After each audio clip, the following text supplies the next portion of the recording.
मार्च के महीने में आम लोगों को महंगाई का एक और झटका लगा है। दरअसल, पाइप नेचुरल गैस यानी पीएनजी की कीमतों में ₹1 की बढ़ोतरी की गई है। इस बढ़ोतरी के बारे में इंद्रप्रस्थ गैस लिमिटेड ने मैसेज के जरिए ग्राहकों को जानकारी दी है। ग्राहकों को भेजे गए मैसेज में लिखा है, इनपुट गैस की लागत में आंशिक रूप से बढ़ोतरी को कवर करने के लिए घरेलू पीएनजी की कीमत में इजाफा किया गया है। 24 मार्च से ₹1.00 प्रति SCM की वृद्धि की गई है।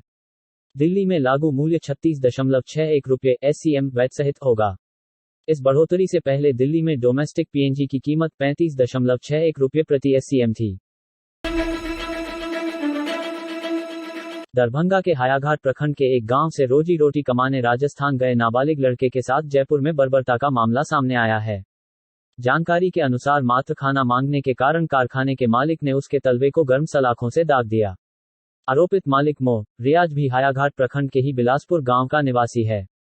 वह 7 महीने पहले एक अत्यंत गरीब दंपति को सब्जबाग दिखाकर उसके 12 वर्षीय बेटे को अपने चूड़ी कारखाने में काम करवाने अपने साथ जयपुर ले गया।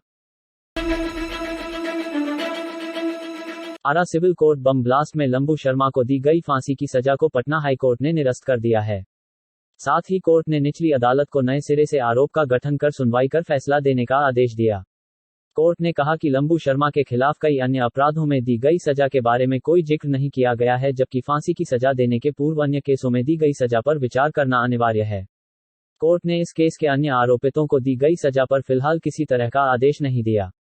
लंबू शर्मा के मामले में निचली अदालत से फैसला आने के बाद ही अन्य पर विचार किया जाएगा।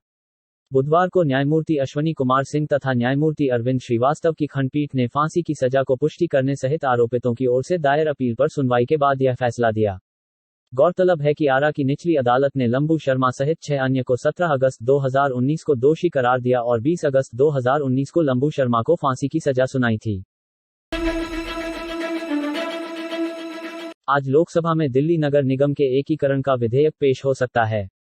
मोदी कैबिनेट ने तीनों नगर निगमों के एकीकरण को अपनी मंजूरी दे दी है। मोदी कैबिनेट ने मंगलवार को तीनों नगर निगमों के एकीकरण पर मुहर लगा दी थी। गौर करने वाली बात तो यह है कि 9 मार्च को दिल्ली राज्य चुनाव आयोग ने प्रेस कॉन्फ्रेंस की थी। प्रेस कॉन्फ्रेंस में दिल्ली नगर निगम चुनाव की तारीखों का ऐलान करना था, लेकिन इसे टाल दिया गया।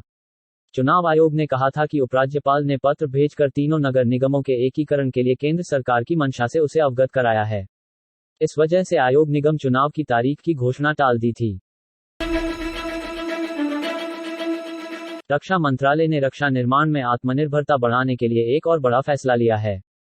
IANS के मुताबिक रक्षा मंत्रालय ने 107 रणनीतिक रूप से महत्वपूर्ण लाइन रिप्लेसमेंट इकाइयों या उपप्रणालियों के आयात पर प्रतिबंध लगा दिया है।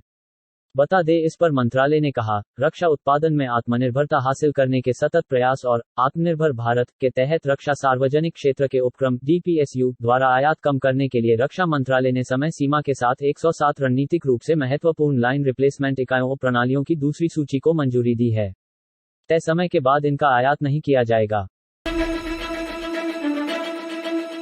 इस शुक्रवार सिनेमाघरों में RRR आ रही है तो OTT प्लेटफॉर्म्स पर भी दक्षिण भारतीय फिल्मों का बोलबाला रहेगा।